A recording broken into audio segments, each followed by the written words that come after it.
The Spirituality Now podcast is sponsored by Delaflor Teachings International, a spiritual and systemic coaching and consulting company with the mission to help individuals, businesses, and corporations create brilliant futures through sustainable transformation.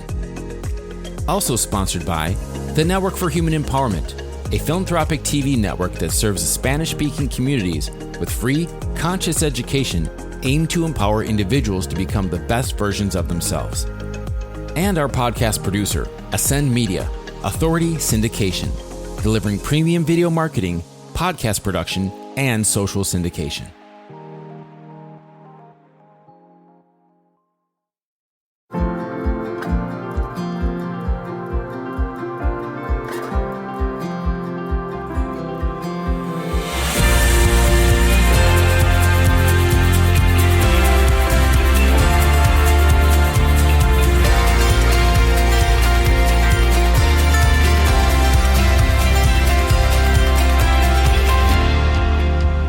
Welcome to the Spirituality Now podcast, a podcast committed to supporting you in your journey to life mastery and personal enlightenment.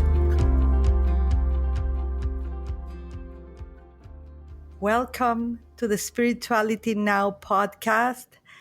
I am your host, Yvonne Delaflor, and I am super honored today to introduce you to truly an incredible superhuman man guest. I had the privilege to hear him speak in an event in Florida, and he brought the house down, as you said. But not only that, I have had the privilege to meet the best speakers in the world and be mentored by them. And I've known a lot of people throughout my years. I just turned 50. Bravo for me.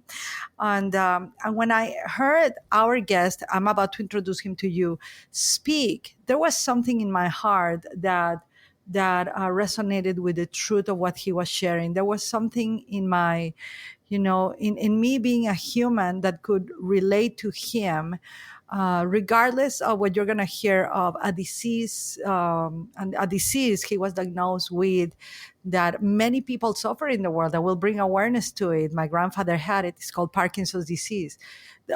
His, what many will consider disease, a challenge, I could relate to everything he was sharing because, the challenges, sometimes we all have these diseases of spirit, these diseases of doubt, these diseases of judgment, self-judgment. And I could relate it to that, to the physical aspect of it.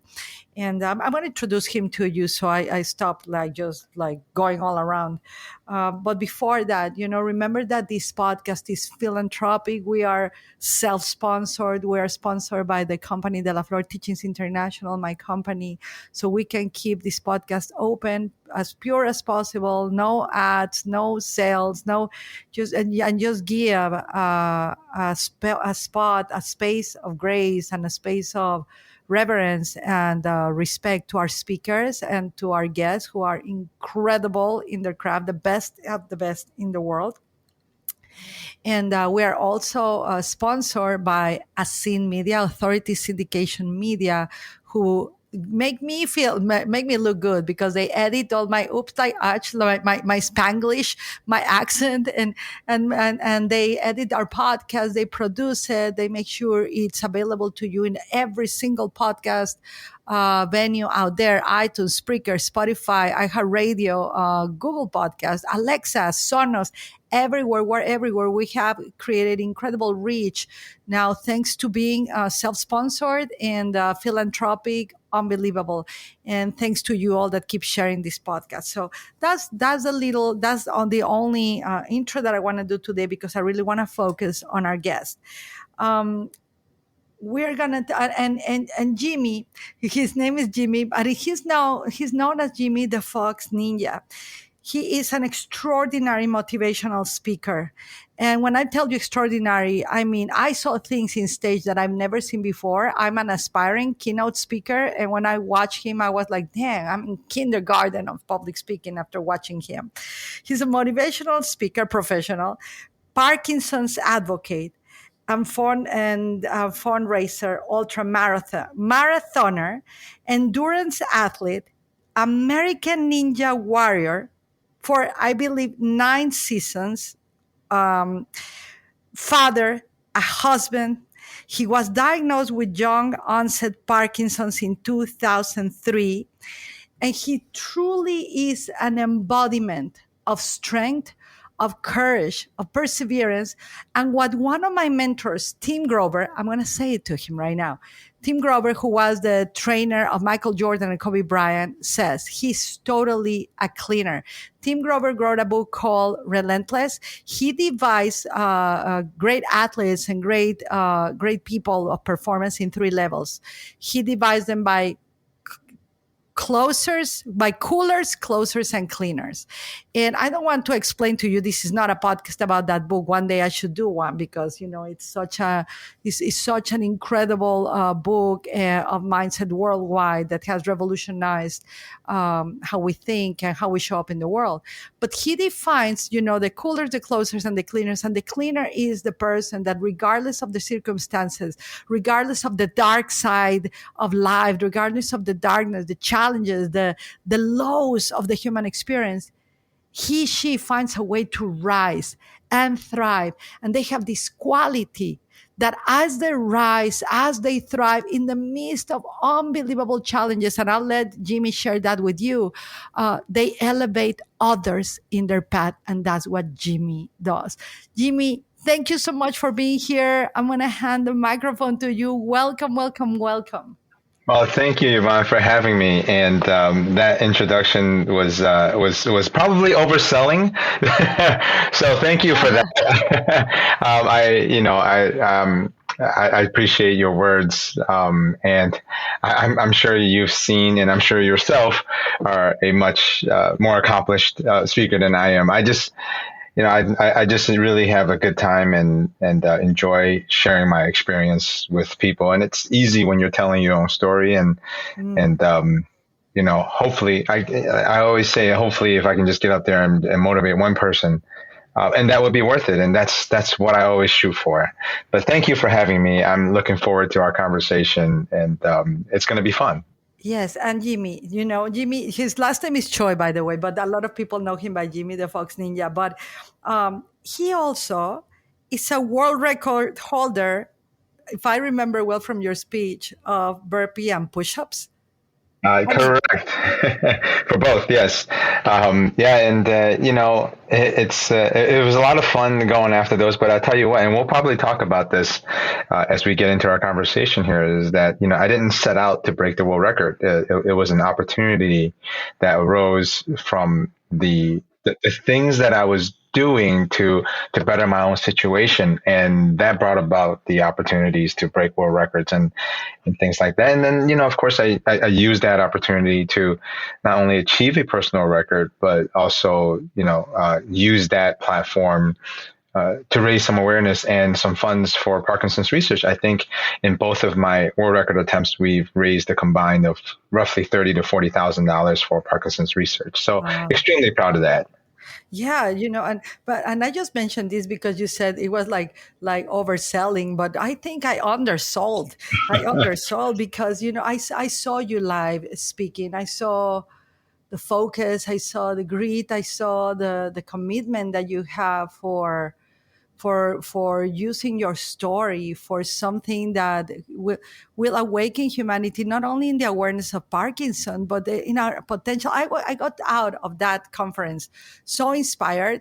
I was like, I don't have any excuse to complain about anything in my life right now. I can't complain. I must aspire to be the best version of myself. And I love that you said, I was not looking to break the world record. It's just, just very nonchalant. It's like, yeah, I break world records while I'm training. So tell us a little bit, Jimmy. Tell us a little bit about where Jimmy begins. How was your childhood like? Because you got diagnosed with Parkinson's later in life, correct? Yeah, I was still young, right? When I was diagnosed with Parkinson's, I was only 27 years old, pretty fresh out of college. But I was born and raised in Taiwan. I grew up overseas until until I was 10 years old. And then I moved to the United States when I was 10 with my family. Didn't speak a word of English when I came here. It was one of those things that happened really quickly. And I think my brothers and I, who none of us spoke English, came here to the United States, and we had to learn right from the get-go when, as young children, the 10-year-old, my brother was 12 and 14 at the time, we had to learn how to deal with adversity. We had to fit into our surrounding environment without knowing the language. So I think that set us up for future success and how to deal with situations that are uncomfortable and situations that you need to just kind of step back and take it one step at a time and try not to take it all in at one time. Try not to boil the ocean, so to speak, all at one time. But we moved here in the mid 1980s, and then we grew up in the Chicago area. I went to high school in the Chicago area. I went to college at Purdue University in Indiana. I met my current, my high school sweetheart in high school, and we are now married for more than 21 years, almost 22 years now. But back in 2003, I was 27 years old. My wife and I had gotten married just no more than about 3 years. And things about my body started to change. I would have unexplained twitches. I was experiencing a lot of stiffness and rigidity. And I was starting to lose my balance a little bit. But things that I was experiencing can be explained away with everyday things, right? Especially from my active 27-year-old. I played a lot of golf at the time. And I would walk when I play and carried my golf bag on my shoulders. So being sore and stiff after is very normal. I worked in technology, and working in the height of the .com boom back in the early 2000s, late and the Y2K conversion in the late 1900s. Stress was going to build, and then so these little twitches here and there can be explained away by stress. So I didn't think anything of it. But my dad always told me that, my mom and dad actually both always told me that when you start your family, you need to go and buy life insurance. And that's what I did. So when I bought a life insurance, they came out and did a physical at my home. And the nurse that came and did my physical started asking me questions about my movement. And I thought that was kind of strange. And then she said to me, look, Jimmy, I do these insurance physicals on the side, but full time, my job is in a neurologist's office. So I'm seeing things about you, and I'm noticing things about you that I see almost every day. And she never said the word Parkinson's. She never gave a diagnosis herself. All she said was, I encourage you to talk to your doctor about the things that we talked about today regarding your movement and how you move and the things that you're experiencing. So that piqued my interest enough to talk to my general practitioner. And then, of course, the investigation process started there. And then, unfortunately, there isn't a single blood test, so to speak, for Parkinson's. So it is a very subjective diagnosis process. And unfortunately, it took months and months of appointments and neurologists until finally I was told, hey, Jimmy, you have Parkinson's. And as a 27-year-old, it was a shock to me. I didn't know that somebody as young as I was it was possible to have Parkinson's, because at that time I thought it was a disease for old people. So that's how it all started, and immediately I think I did what any 27-year-old male, and I say male because we're big babies, right? Guys are big babies. we have egos to deal with, and I think I did